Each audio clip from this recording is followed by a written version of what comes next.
Hello, we're here at Nashoba Valley Medical Center. I am with President Sal Perla. Sal, you're also an, if I get this correctly, epidemiologist? Correct. Woohoo! I get a check mark for the day. And so one of the things that you do in your massive role running two hospitals, not just Nashoba, is watching COVID numbers, keeping an eye on things, and because of your degree in epidemiology, like you can understand, like it makes sense to you. It doesn't make sense to me. You understand it. Yes. So tell us a little bit about what's happening. Okay. In the world in Nashoba Valley. Sure, absolutely. So, so I am a staff epidemiologist here at the medical center, as well as president, as you outlined, and it really is. It's a great role because I get to be able to oversee the health system, but also see the level of detail with an issue like we're having currently in a pandemic form. So, thanks for that intro. So. Melissa and I have worked quite a bit on really trying to help businesses on dealing with small things, such as, do we have a holiday party? Can we safely get together? When should we stop wearing masks? So I'm thrilled to be a resource for the chamber and their businesses. So really this week's update is really probably focused on the new Omicron BA2.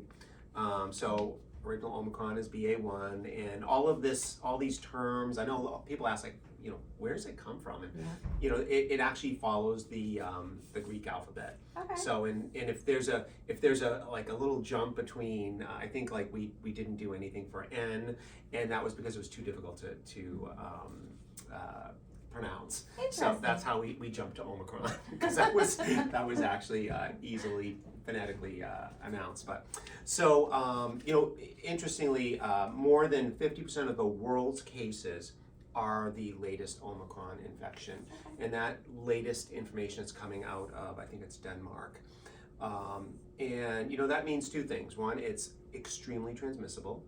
So for an example, for the two of us being close, within 6 feet apart, that is an opportunity for exposure and risk, mostly for the unvaccinated and for the vaccinated as well.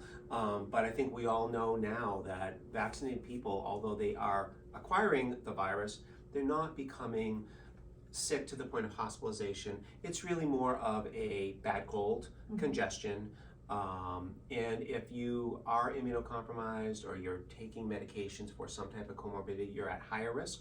So those people want to continue to be conservative and wear a mask. But in general, just statistically speaking, the numbers for Omicron in the US just went like this in a 2-month period. So transmissibility is high, but the actual disease impact was much less than Delta variant. So you add that to being unvaccinated, there's higher risk for them, but for the vaccinated, it really has been just the effects of a common cold with congestion. So we feel like we're heading into a better place. Someday the weather's going to improve. Yay.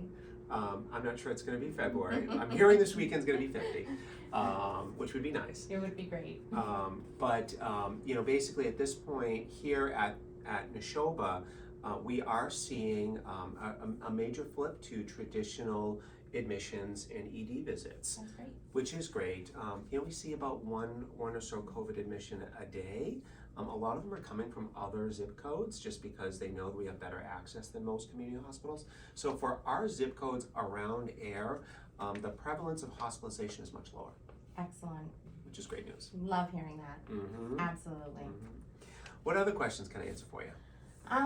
So when do you think there'll ever be a day that we stop wearing masks? Yeah. And so really that's the transition from pandemic to endemic, and if you don't, I guess I'll explain a little bit further, because as an epidemiologist we say those terms all the time, and I'm sure you're in the chamber, you're probably not I don't discussing use that every day. endemics, No. but for a pandemic, it infects the entire globe at a different level, and then when it becomes localized, let's just use we'll use was going to use Florida, but that's too political. Let's just use Massachusetts. if a disease, a virus, presides dominantly in an area and it has become part of what we would call the norm of that area. So I'll give you an example. In Asia, there's a lot of areas where hepatitis is considered normally part of the population. So hepatitis is an endemic area. It's not in the U.S. because, one, we have a vaccine for hepatitis B. We have great treatments for hepatitis C. So we don't. It's not a prevalent disease impacting us. So the transition that we're hoping for is pandemic to endemic for COVID, and then we learn how to work within it. And that includes things such as wearing a mask when you have those comorbid conditions. So, will we ever stop wearing masks? The answer is going to be yes. It is going to happen. Is it tomorrow? No. I don't think we can predict when, but I think when we transition to a better temperature and the more we go outside, the transmissibility drops. So I think as the weather gets better and we start moving things outdoor, I think we all realize how much we miss dining. But we don't have great infrastructure for outside dining in Massachusetts, right? Because it's cold out. Yeah. I think now everyone's realizing we're going to have to do this because it's going to be part of the norm, and that means not wearing masks. So I think it's a strategic plan on how to get there. And I think every employer has to make that decision on their own. Do you think that, are we going to go through this again after, every winter? Are we going to be, because it's going to be 2023, Yeah. Well, so it's been a couple of years now. It has.